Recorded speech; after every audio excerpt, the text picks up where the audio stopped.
Madam గారు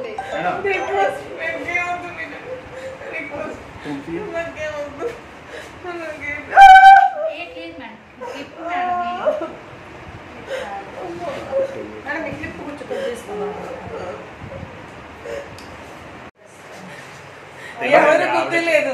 నేనే ఇప్పుడు చేసిన హెరాస్మెంట్ కి సూసైడ్ చేసుకుందాం డిసైడ్ అయ్యి నేనే ఆగి ఉన్న వెహికల్ నేనే గుద్దేశాను. నేనే స్పీడ్ 140 వచ్చి నేనే గుద్దేశాను. నాకు ఏ ట్రీట్మెంట్ వద్దు, లెట్ మీ డై. చాలా ప్రాబ్లమ్స్ ఫేస్ చేస్తాను, నా వల్ల కావట్లేదు. మేడం మీరు ఎక్కడి నుంచి వచ్చారు?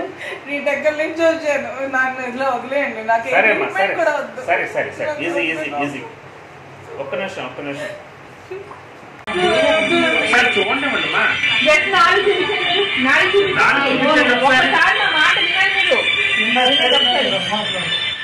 ఒకసారి బయట